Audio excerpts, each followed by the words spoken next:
Olá, iniciamos mais um programa Espiritismo e Educação, aqui pela Web Rádio Estação da Luz, transmitindo através do Facebook e também do YouTube.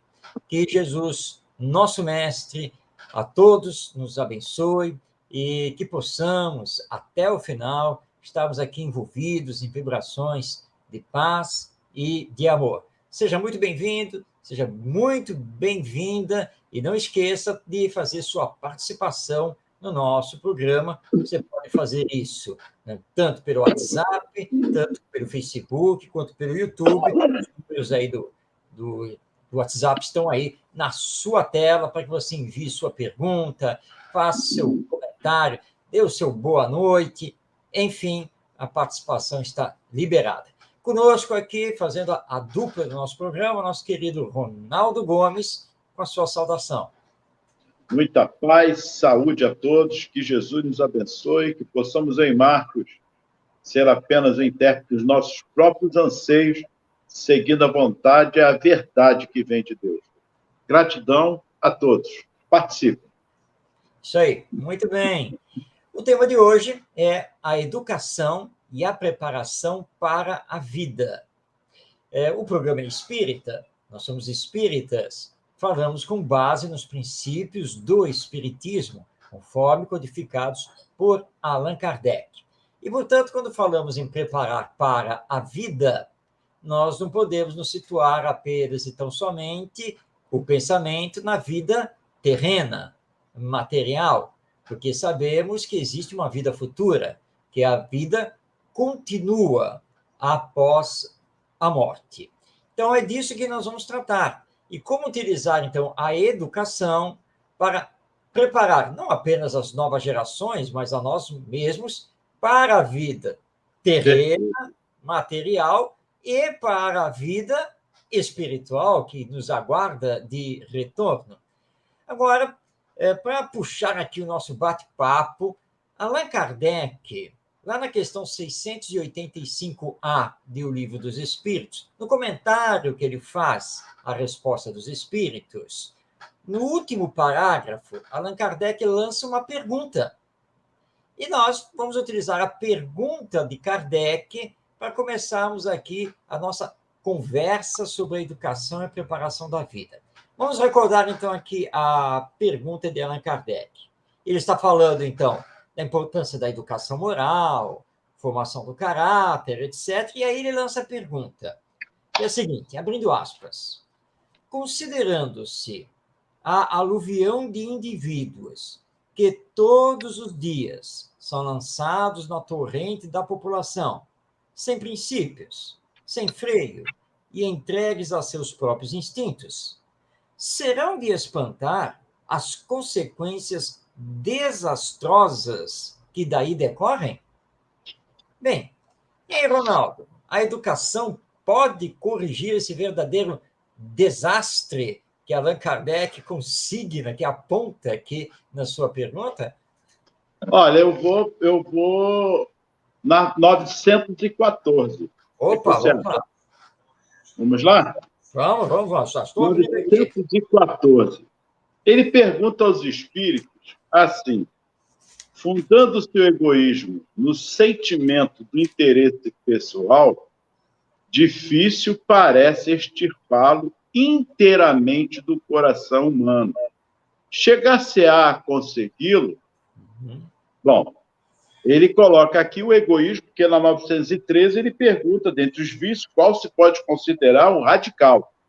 E os espíritos temos dito muitas vezes, o egoísmo. Só que na 914, Kardec está mais preocupado, então, com essa situação do egoísmo predominante na sociedade humana.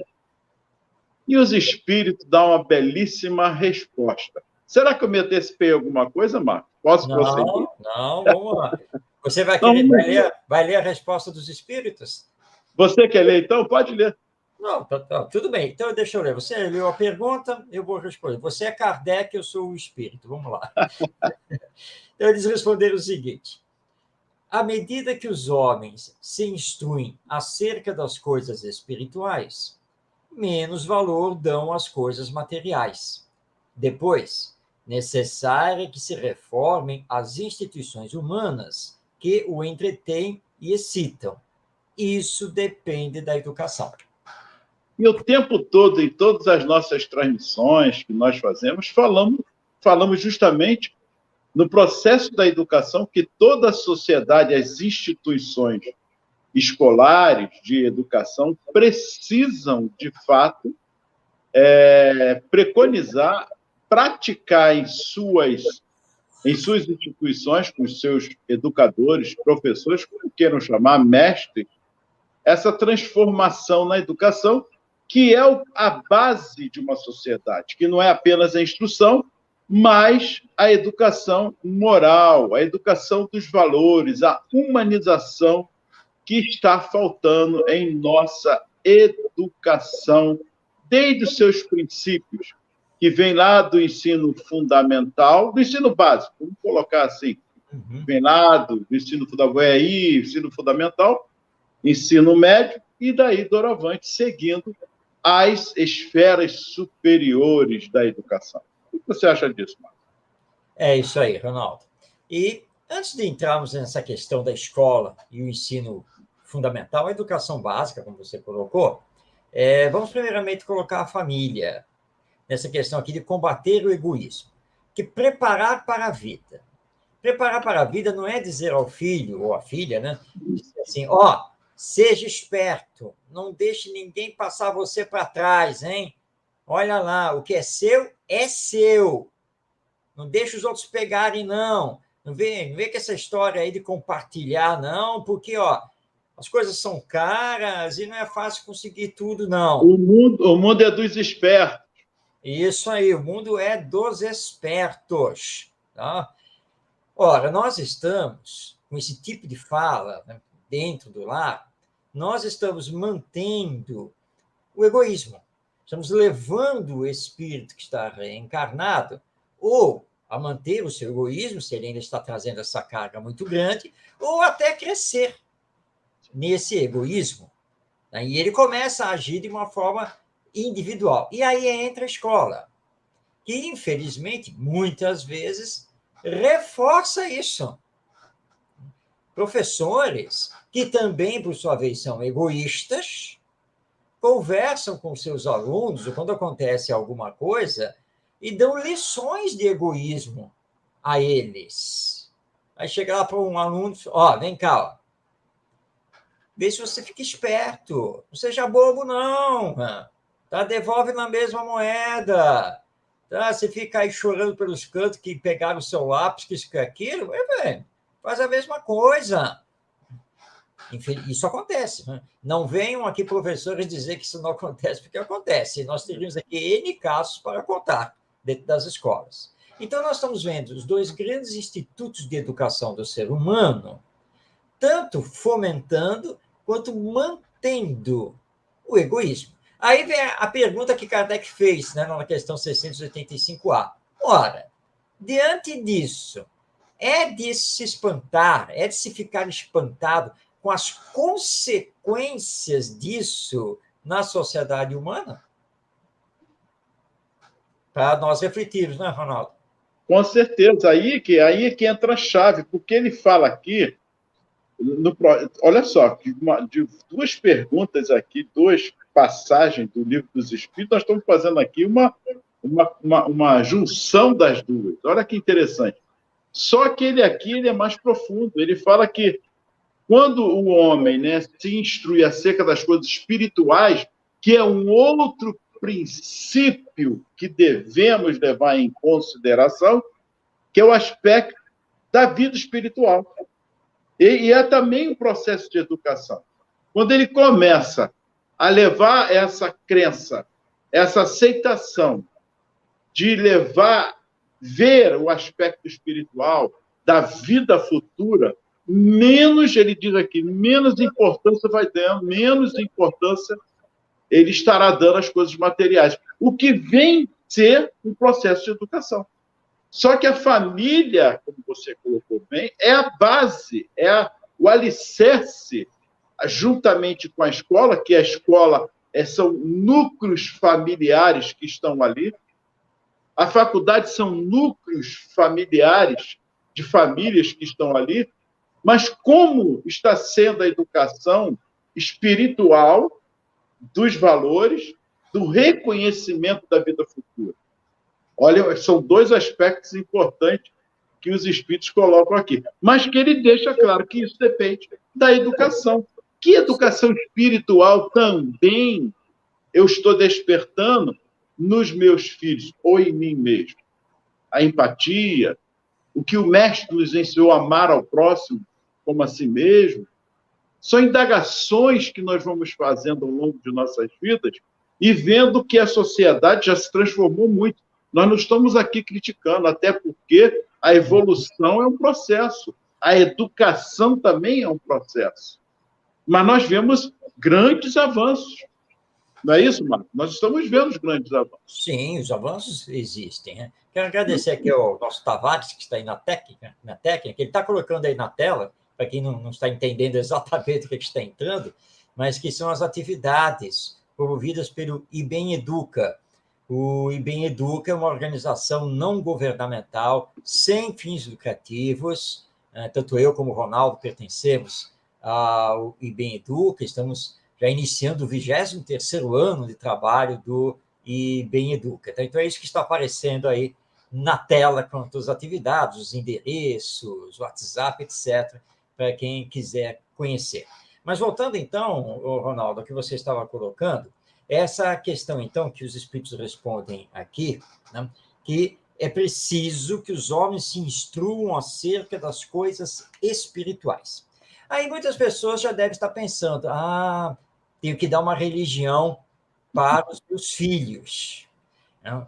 Ou eu tenho que usar a minha religião lá na escola. Uma boa noite aí para o nosso Wilson José de Recife. Aí é que está um equívoco.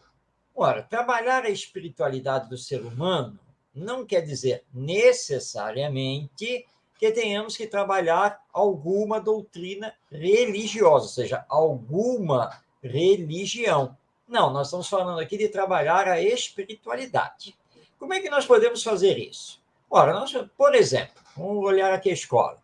Você pode fazer uma roda com os seus alunos e propor a eles discutir quem somos, quem eu sou. Vamos começar por aqui?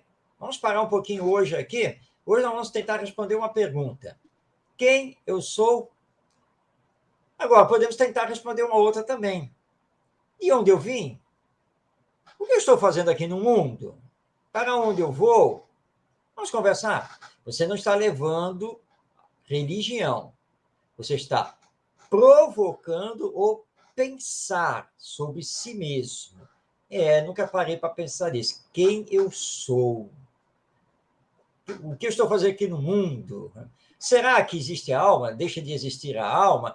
E aí você deixa que todos se coloquem de forma bastante aberta. E aí muitas coisas vão surgir. Então, já estamos trabalhando essa questão da espiritualidade. Estamos nos discutindo num processo de autoconhecimento. Isso também pode ser feito no lar, né, em família.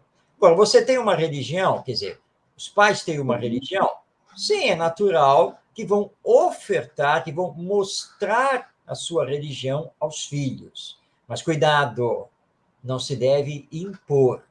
Os filhos têm que ter liberdade para conhecer também outras religiões e, quando chegar mais na sua maturidade, poder fazer alguma escolha. Na escola, como a escola pública e mesmo a maioria das escolas privadas são laicas, ou seja, não religiosas, o professor precisa guardar para si a sua crença religiosa, a não ser que os alunos perguntem. Você não vai se eximir de responder. Uma vez aconteceu isso comigo. Estava dando um curso num colégio e as alunas já falaram, não, professor Marcos, você tem religião? Eu falei, tenho. Qual é a sua religião? Eu sou espírita. Ah, espírita? E como é que é? Eu falei, bom, olha, eu vou dar uma resposta aqui ligeira, porque não faz parte aqui do nosso trabalho eu ter que começar a falar de espiritismo, tá bom, gente? Mas só para situar vocês, é isso, isso, isso. E como é que fica isso? Olha, gente, vamos combinar uma coisa aqui.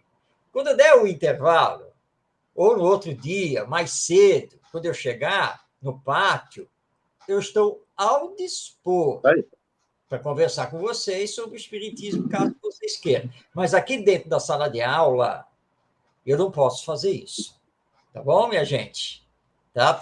A não ser que nós estivéssemos dando aula aqui de religiões. Aí é diferente.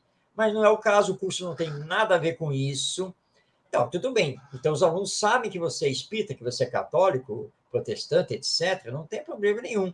E que eles cheguem para você para conversar e você converse com eles, não tem problema. Mas você tem que apenas que respeitar a laicidade da escola. Mas pode trabalhar perfeitamente questões de ordem espiritual. E é isso que os espíritos apontam como solução para combater o egoísmo e, por tabela, o materialismo.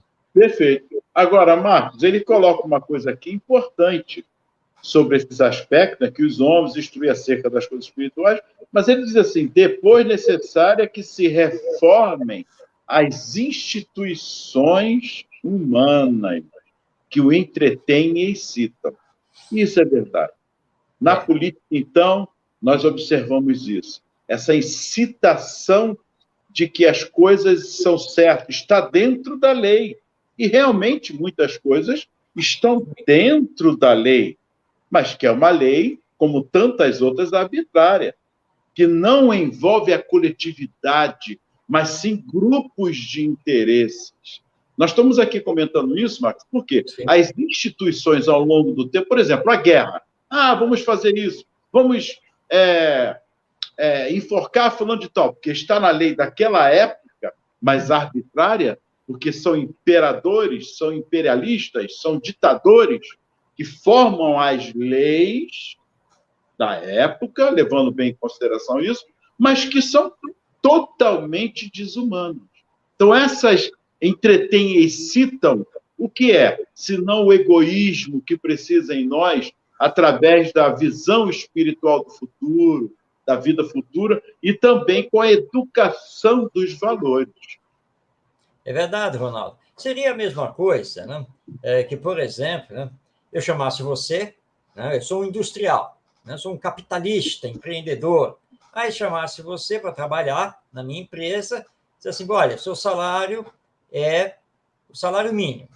Poxa, mas salário mínimo está na lei. Está na lei. Pagar o salário mínimo, está na lei. Tá? Aí você, bom, né? Melhor ter o emprego com o salário mínimo do que ficar desempregado. E tudo bem. Mas eu que sou o capitalista, dono da empresa, eu tiro para mim 200 salários mínimos. Isso. Mas está na lei.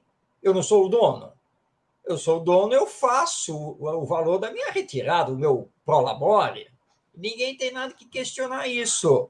E desde que eu esteja pagando direitinho o salário mínimo, todos os meses, para todos os meus empregados, e pagando o INSS, recolhendo fundo de garantia, acabou. Tá? Agora, se você quer reclamar que é aumento de salário, meu filho, olha, tem 50 querendo o seu emprego. Tá? Isso é com você, problema seu. Mas isso embora, como você muito bem colocou, Ronaldo, embora esteja dentro da lei, mas é uma lei injusta. Isso. Arbitrária. Isso. É uma lei que, na verdade, mantém o egoísmo. Tudo para mim, um pouquinho para você. E uma forma também de escravidão. É uma escravidão disfarçada dentro da lei. Olha só, interessante lembrar que não é fazer propaganda, mas o Silvio Santos, ele tem um salário mínimo próprio de referência na empresa dele. Podem pesquisar e vão ver que eu não estou falando besteira. O salário mínimo dentro da empresa dele é sempre maior do que o salário mínimo oferecido aí pelo governo. Aliás, que está dentro da lei, que precisa para o quê? Para a sua subsistência. Só que está fugindo da lei, então.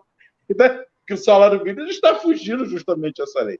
E uma outra base para nós lembrarmos das leis que são arbitrárias é a lista de Schindler, mostra perfeitamente, havia a lei, mas ele, na empresa dele, conseguiu Ele mesmo fala, isso é retratado no filme depois, que ele disse que tinha muito dinheiro, ele poderia fazer mais. E a resposta do amigo judeu, que ele fala, mas você fez o máximo que você podia fazer, não tinha como salvar muitas outras vidas. Olha que interessante, porque ele sabe, mas não tinha como, de fato. Então, ele estava dentro de um sistema e ele conseguiu, não vou dizer burlar, mas flexibilizar aquela lei em favor da vida, de uma coisa arbitrária que era a lei humana naquela época. Mas ele foi humano, ele teve princípios espirituais de valores humanos. É isso aí. É bom nós lembrarmos aqui, Leon Denis, esse grande filósofo e escritor espírita, porque em várias passagens das suas obras, ele fala taxativamente da necessidade da reforma das instituições humanas e ele foca bem nisso, principalmente a reforma total, e ele é bem claro mesmo, bem explícito nisso, das instituições de ensino, as nossas instituições educacionais. E ele tem razão, porque as nossas instituições educacionais estão voltadas quase que exclusivamente para formar técnicos, para formar pessoas com conhecimentos, nem sempre práticos e úteis, mas essa é a grande verdade. E nós vemos isso quando pegamos determinados autores, por exemplo, aí você vê lá um livro do autor X ali e você se empolga com o livro. Puxa, ele trata disso, trata daquilo, vou ler essa obra. E quando você pega, você vê que ele usa quase 100 páginas do livro fazendo torneio acadêmico de conhecimentos. E cita este, cita aquele, porque isso, porque não sei o que lá, porque Pepe, e faz mais citação, e tal, e você vai lendo, e vai lendo, e vai lendo, e vai lendo, e daqui a pouco você está perdido. Você está perdido porque é tanta informação, é tanta coisa que se coloca, às vezes para dizer o óbvio. Então, você veja, para que todo esse conhecimento se não chegar lá? Perfeito. Então, Leon Denis é muito claro, nós precisamos reformar as nossas instituições de ensino e colocar dentro delas o espiritualismo. É isso aí. Nós temos também, Marcos, é que eu não lembro agora a frase, mas Pietro Baldi, se não me engano, tem alguma coisa em relação a isso de uma sociedade. Ele não fala alguma coisa? Não sei se você se recorda no momento. E nós estamos ao vivo, é muita coisa, né? Pietro Baldi, que foi um espiritualista, ele teve uma certa ligação com o espiritismo, mas realmente uma obra dele, que é uma obra, na verdade, de origem mediúnica e que merece ser lida, que é o livro A Grande Síntese. É isso aí. Toca justamente nessas questões. E fala sobre isso aí, justamente essa transformação de toda a nossa sociedade humana. Mas está aí, a educação, como princípio, não é apenas a cognição. Ou homens inteligentes, bem evoluídos, vamos dizer assim, intelectualmente, mas muito mais, seguindo as duas asas, a moral. Quando se fala moral, é a regra do bem proceder uns com os outros, o aspecto dos valores humanos, reconhecer o outro e ver o outro como a si mesmo, é pensar e repensar sempre na coletividade, é resgatar os princípios humanos de humanização que está ligado a esse fator primordial que é a espiritualização de todos nós, de ver a vida futura. Quando você ver a vida futura o meio ambiente sustentável é justamente isso. A sustentabilidade é a continuação, dar continuidade às coisas boas que precisam ser preservadas, prevenção. Isso tudo são palavras que parecem estarem esquecidas. Amor, bom dia, boa tarde. Por favor, uma palavra antiga, por obséquio, por obséquio. Enfim, N situações de levantar, dar lugar a alguém que precisa, observar. Nós falamos tanto isso nas faculdades, nos trabalhos, né? Proatividade, ser proativo, resiliência. Mas, na prática, Marcos, continuamos egoístas. E aí? Continuamos sim. Mas se nós olharmos, Ronaldo, para o nosso Brasil, nosso querido Brasil, desta nossa atualidade, nós reclamávamos muito, na época da ditadura militar, pela Sim. volta das liberdades, que é mais do que justo, porque a liberdade do ser humano precisa sempre ser conservada. Muito bem, em 1985, nós deixamos de ter o regime militar, a nossa ditadura, e voltamos à democracia. Muito bem, mas o que aconteceu de 1985 para cá? Nós estamos vendo uma guerra entre as elites, entre a burguesia, pela tomada do poder, por esse jogo político dos interesses de grupo, que, aliás, você se referiu logo no início aqui do nosso programa. E todos eles voltados somente para si mesmos, e nada mais.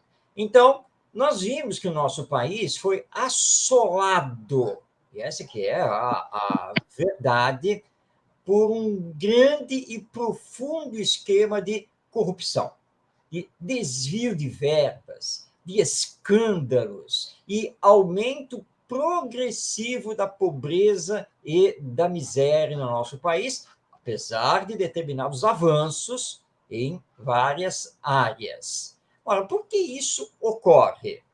Porque essas elites que nos vêm governando, elas são elites egoístas, individualistas. Todos esses que estão lá se engalfinhando agora pelas próximas eleições, todos eles são egoístas. Ninguém está voltado para o ser espiritual que nós somos. Ninguém está voltado efetivamente para a questão da formação do caráter, criação de bons hábitos, correção das más tendências desses espíritos que reencarnam.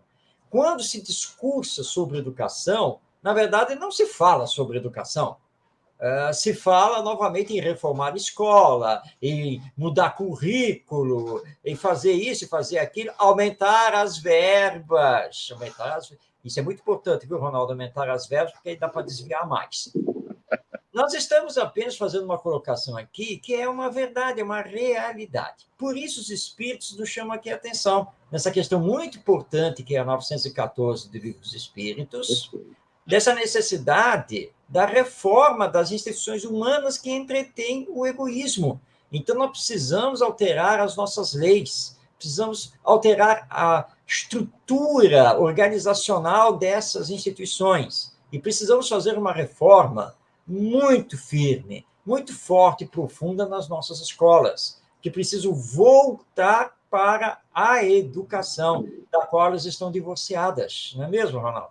Isso aí, bem colocado, Marcos. E, como pedagogo, eu fico triste e me lembro do Pacheco. Cadê? Onde estão os pedagogos que conduzem, que levam?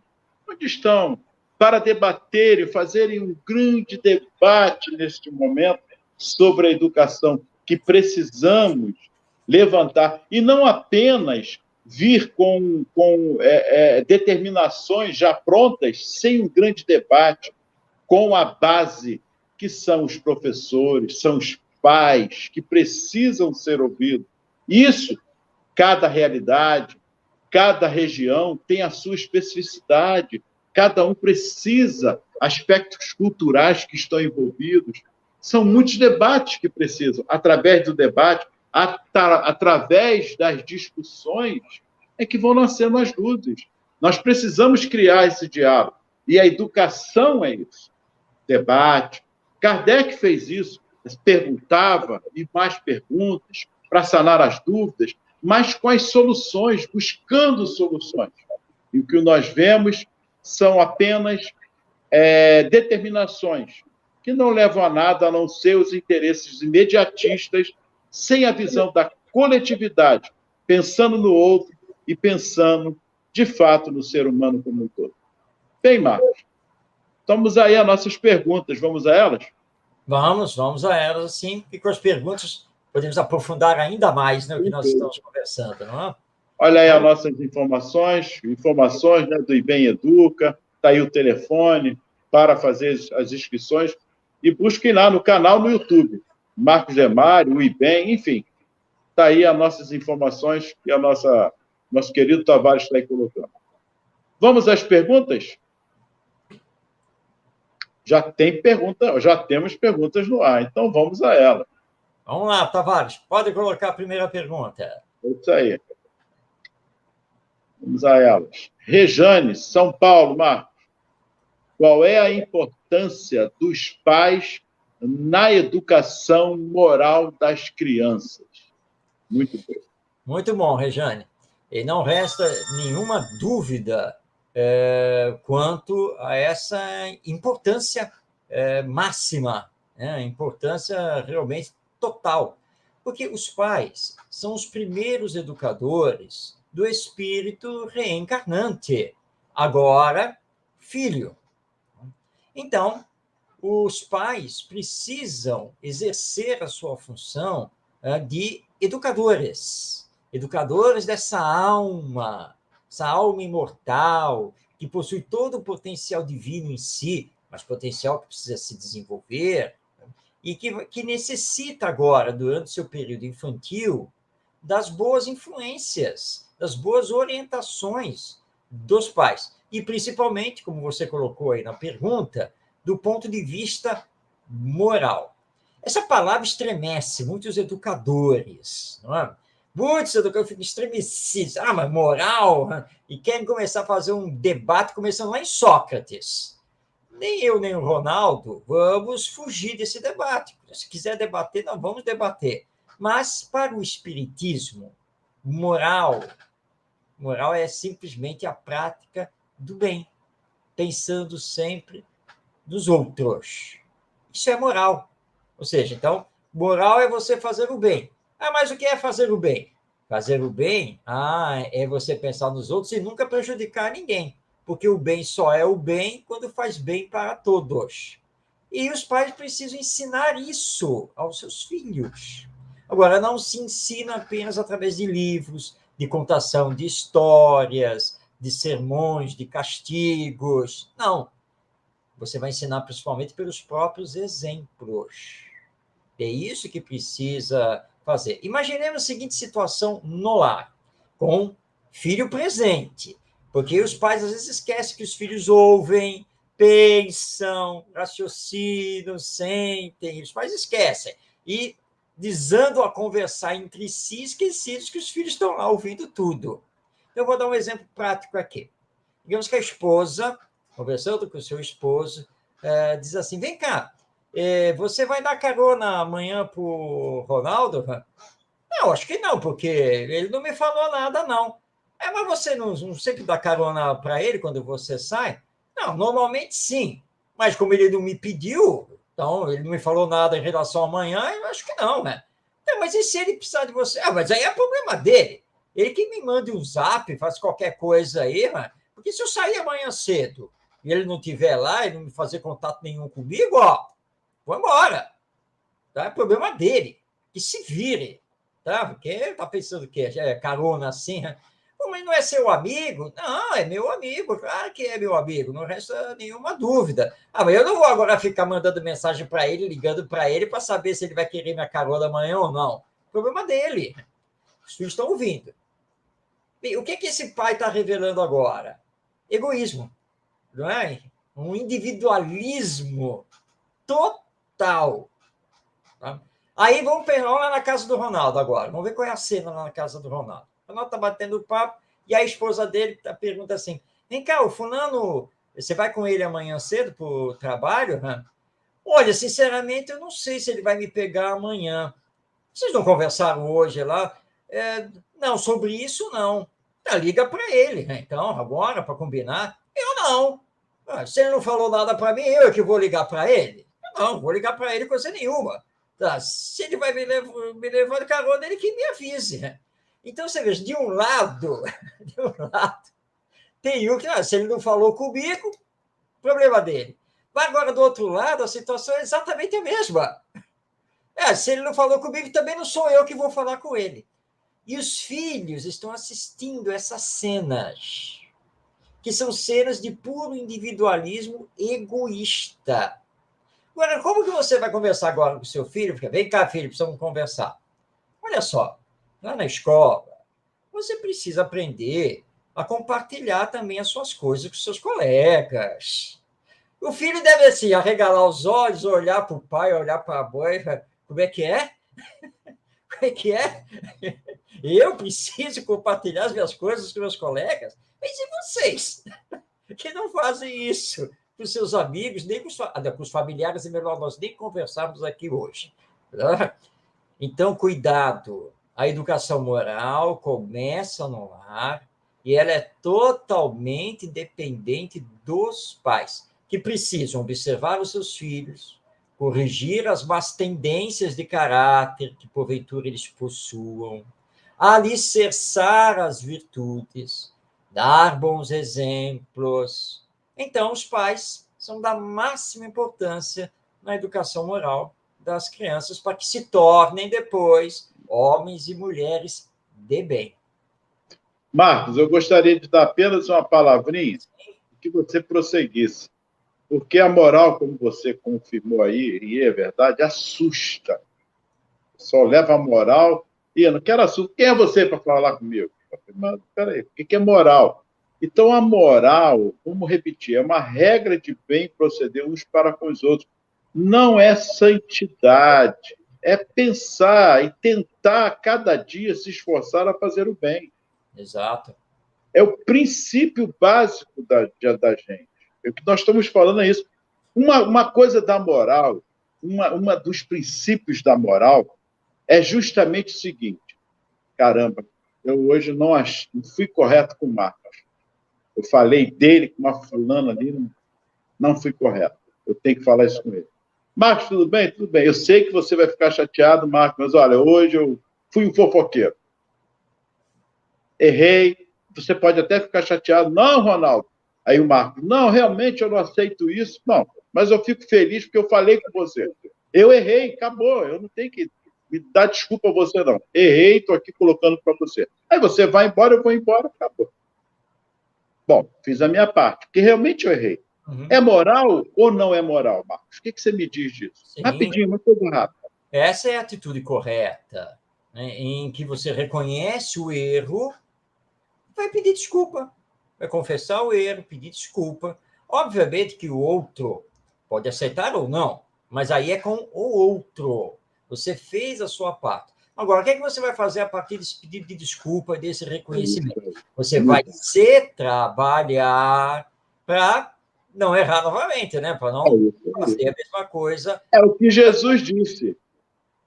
O que ele fala do pecado? Vai, não peques mais. Não peques mas não mais. fica vindo o pecado do outro. Não julgueis para não ser julgado. Exatamente. É moral. É isso aí. Vamos à próxima pergunta. Paulo, Rio de Janeiro. Trabalhando com adolescentes de uma comunidade carente, como promover a educação espírita? Oh, meu Deus, que belíssima pergunta. Como já fizemos trabalho, hein, Marcos? É verdade, sim. Paulo, olha só. Vou relatar aqui. Nossa, Alvanira de Jesus. Boa noite a você, Alvanira.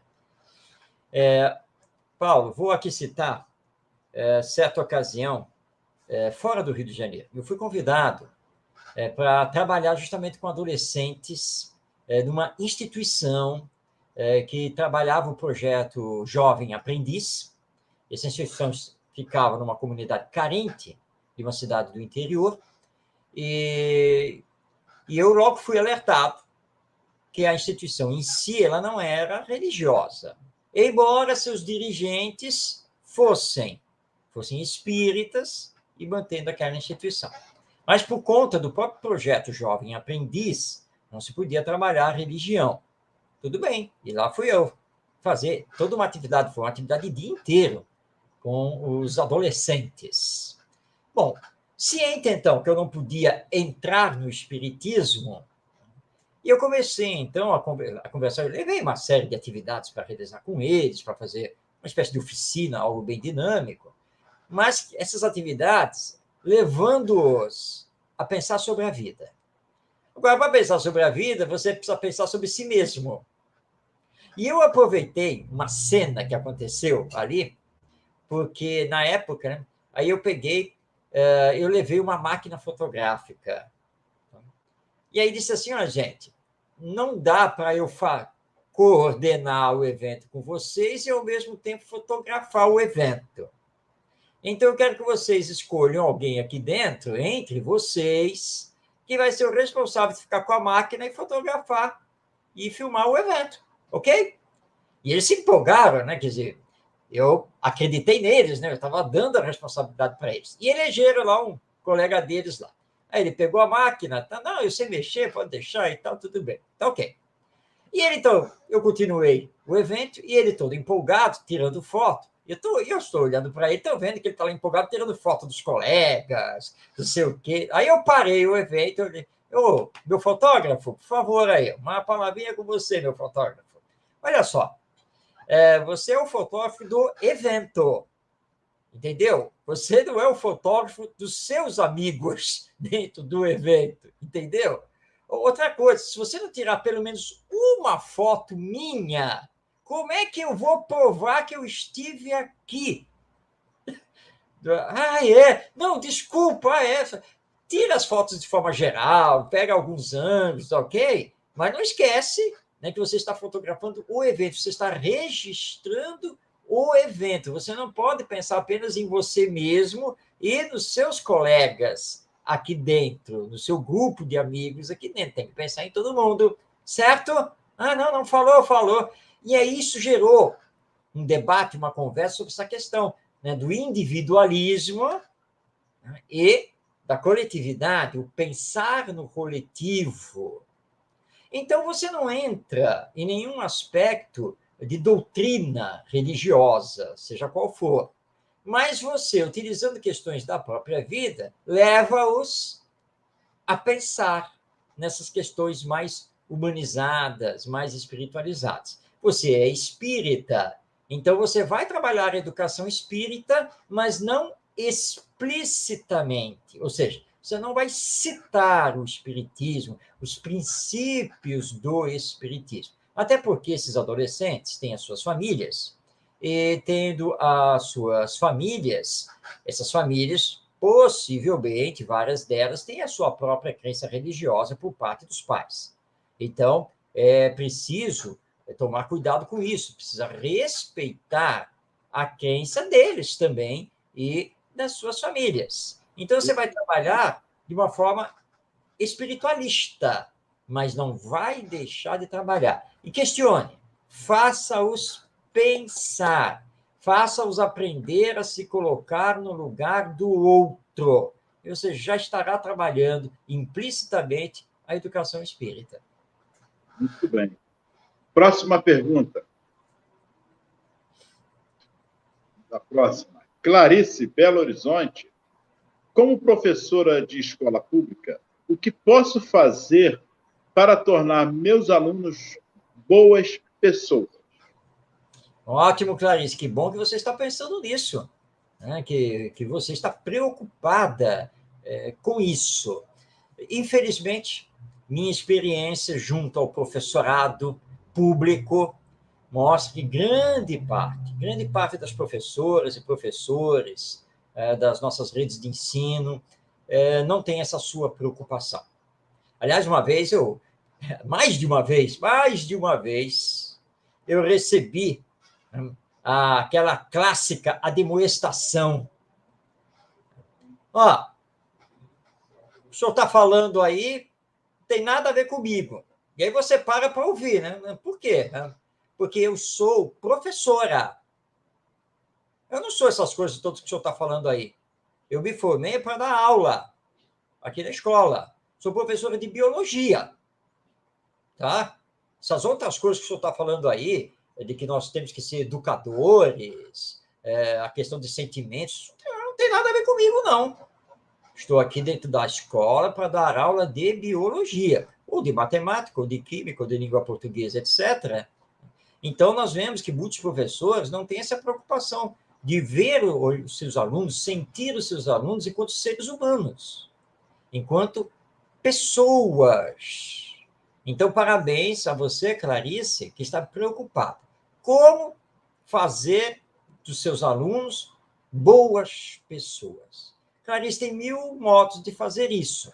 Lembrando que em sala de aula, e de acordo com a Lei de Diretrizes e Bases da Educação Nacional, você tem liberdade pedagógica, tá? Está na lei. Claro, você é de uma escola pública? Sim. Existem várias coisas que você tem que obedecer, com certeza, tá? Dentro do sistema público, mas isso não quer dizer que você esteja totalmente engessada. Você pode fazer diferente e fazer a diferença em sala de aula com os seus alunos. Passe a trabalhar com eles, por exemplo, com rodas de conversa. Faça aulas mais amenas. Abre espaço para que eles lancem as suas dúvidas ou queiram, vez ou outra, conversar sobre outros temas, tirados da vida, das suas próprias vivências. Vou dar aqui um exemplo que foi dado, na verdade, pelo nosso grande educador, Rubem Alves. Rubem Alves estava conversando com seus colegas e disse assim, hoje eu vou, na minha aula lá com os meus alunos, eu vou trabalhar a partir de um copo descartável. E ele disse que foi uma sonora risada na sala de professores, gargalhadas. Que é isso, Rubem? Como que você vai dar aula a partir de um copo descartável? Não tem como dar aula a partir disso, isso é impossível. E foi que ele foi para a sala, os alunos ali, ele pegou um copo descartável, colocou lá sobre a mesa dele, disse assim, minha gente, hoje nós vamos conversar sobre o copo descartável. E os alunos olhavam para ele, né, e ele lançou a pergunta, vamos lá, o que é um copo descartável? Aí o aluno lá respondeu, o copo para usar e jogar fora. Muito bem, então o copo descartável é um copo para usar e jogar fora. Mas do que é feito o copo descartável? Qual é o material dele aqui? Plástico, professor. Tem certeza que é plástico? Tem certeza? Não é não? Eu não sei, eu lancei a pergunta. E aí, é plástico, não é plástico? Aí foram pesquisar e descobriram que não é plástico. É um derivado do petróleo, que é o polipropileno, industrializado, né? E chega lá o copo descartável. E assim o negócio foi, e eles tiveram que entrar na indústria petroquímica. Qual é a causa do petróleo? Como é que surge o petróleo? A extração de petróleo, etc, etc. E chegou no descarte. Bom, usou, jogou fora, vai para o lixo. E ele vai para a natureza, né? E vai ajudar a natureza, certo? Ele disse, olha, foi uma aula riquíssima e que acabou, na verdade, ocupando a semana inteira. O tal do copo descartável, que todo mundo riu e disse que seria impossível dar aula sobre ele, ou a partir dele. Então, você dentro da sala de aula pode fazer coisas muito dinâmicas, humanizadas, e levando debates sobre a própria vida. E aí você vai mostrando, e mostra as questões da pobreza, da miséria, mas aquilo que pode ser feito a nível de bondade, de caridade, de auxílio ao próximo. E você não precisa entrar em religião para isso. Porque nós estamos falando, né, da regra de ouro da educação. Aprender a fazer ao outro somente aquilo que você queira que o outro lhe faça. Essa é a regra de ouro. Mas foi Jesus que falou isso. Não importa quem disse, é a regra de ouro da educação. Trabalhe isso e você vai fazer com que eles pensem sobre essas coisas e muitos deles vão se tornar, sim, homens e mulheres de bem. Muito bem. Próxima pergunta. Lúcia São Paulo. Nas crises da adolescência, não pode haver um processo espiritual obsessivo? Lúcia, pode. Sim, pode. Qualquer ser humano, em qualquer faixa etária, em qualquer condição em que se encontre, sempre estará sujeito às influências espirituais, boas ou más. Então, um adolescente que é um espírito reencarnado, sim, Ele pode sofrer um processo obsessivo? Claro que pode, sem nenhum problema. Isso faz parte. Não esqueça, ele está na adolescência, nesta atual existência. Mas ele é uma alma imortal, ele é um espírito reencarnado. E, portanto, ele pode ter inimigos de vidas passadas e que o estejam procurando e que talvez o encontrem e que ele tenha que passar por isso como uma prova ou uma expiação. E esse caso, ele é muito mais comum do que muitas pessoas possam imaginar. Eu mesmo atendi um caso desses, era uma jovem, e ela devia ter uns 14 anos, não mais do que isso, totalmente dominada por um espírito inteligente, um espírito consciente do que estava fazendo, e ele foi muito claro que ele a estava dominando para atingir os pais.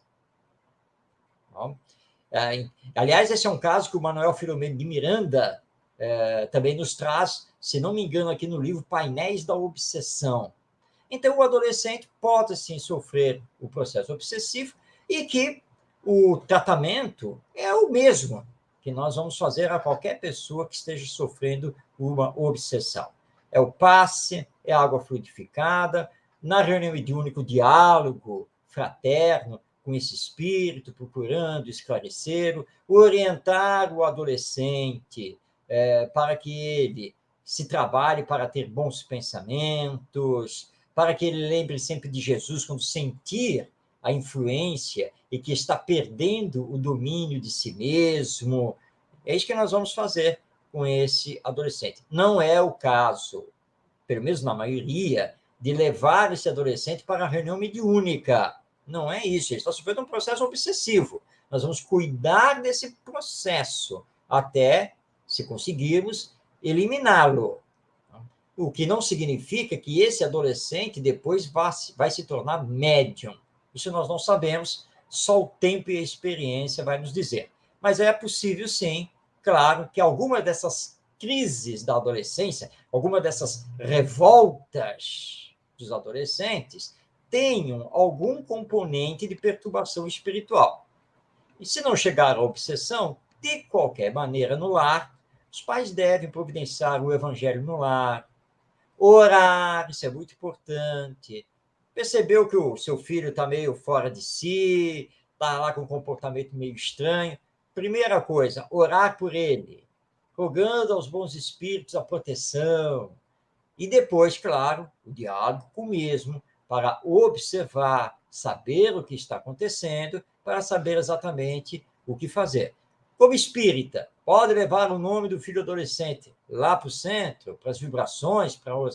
Claro que pode, sem dúvida alguma. Então, lembrando, seja lá quem for, criança, adolescente, jovem, adulto, idoso, todos nós, por sermos almas imortais e estarmos aqui reencarnados, todos estamos sujeitos às influências de ordem espiritual e, portanto, todos estamos sujeitos a poder passar por um processo obsessivo. Bom, vamos à próxima pergunta. Próxima. Solange, Rio de Janeiro. Durante a gestação, o espírito reencarnante pode receber influências educativas? Solange, pode sim e deve receber essas influências educativas. Bom, você coloca bem na pergunta. Você fala em espírito reencarnante. Então, vamos aqui focar nesse processo da reencarnação. Que, aliás, no livro Missionários da Luz, o espírito André Luiz nos traz o caso do Segismundo. E o que acontece, então, normalmente? O espírito se encontra lá no mundo espiritual e ele tem as suas vinculações afetivas, existenciais, com aqueles que serão os seus futuros pais, que já se encontram aqui reencarnados. Bom, o planejamento da reencarnação dele inicia. Ele vai reencarnar como filho desses dois que já estão aqui na Terra, já estão reencarnados. Muito bem. O que acontece no mundo espiritual? Os espíritos superiores, encarregados do planejamento reencarnatório, vão levar em conta as necessidades evolutivas desse espírito, as questões vinculadas ao seu passado, as questões que o vinculam afetivamente, emocionalmente aos futuros pais. Tudo isso é trabalhado. E eles são reunidos no mundo espiritual para fazerem parte desse processo. E nessas reuniões, eles fazem combinados, acordos, tá? Principalmente para superar o passado. Muito bem. Aí, esses pais, futuros pais, se encontram, se enamoram, se unem, e aí, gravidez. Ora, os espíritos são muito claros na codificação. Quando começa o processo reencarnatório? Na fecundação. Porque o espírito se vincula através do seu perispírito a essa formação agora corporal, e é ele que vai modelar o corpo. Portanto, o espírito reencarnante já está ligado aos seus pais. Então, tudo que seus pais fizerem, tudo que seus pais falarem, tudo que seus pais pensarem, automaticamente repercute nele. Quando, por exemplo, né, a mãe afaga, né, a sua barriga, que ainda não cresceu tanto, mas ela já sabe que já está grávida, a gravidez já está ali confirmada, esse afago que ela faz, e uma palavra de carinho que ela faz para o futuro bebê, já está atingindo o espírito. Tá? Ele já sente essas vibrações, porque ele, perispiritualmente, ele está se restringindo e se ligando ao corpo. E se ligando também a nível mental, a nível emocional, com os pais. Então, imaginemos o contrário. Quando a mãe, maldita hora de ficar grávida, isso vai repercutir nele. Ele perceber que não está sendo bem recebido. Então, já que ele é um espírito, não sabemos qual a ligação que temos com ele e as ligações que ele tem conosco. Mas precisamos bem receber, utilizar palavras de carinho, de afeto, de muito amor, para mostrar que nós vamos, sim, fazer tudo por ele, ele pode confiar em nós. Portanto, nós já o estamos educando. Já começou o processo educativo. É aquele exemplo, né, Ronaldo? Vou lembrar aqui, né? Aquela história, né? Que a mãe chegou lá para o mestre. Mestre, quando eu devo começar a educação do meu filho? Aí o mestre pergunta para ela, quantos anos tem seu filho? Meu filho está com 3 anos. Então, mãe, a senhora já perdeu 3 anos. Nós, espíritos, vamos dizer, mãe, você já perdeu 3 anos e 9 meses. O processo começou lá na fecundação. Muito bem, mano. Boa. Chegamos ao final do nosso programa. É verdade, olha aí. É isso. Muita paz, saúde a todos, gratidão. Em 2022, com muita saúde e transformação pessoal. Que Jesus os abençoe. Gratidão a todos. Marcos Tavares, muita paz.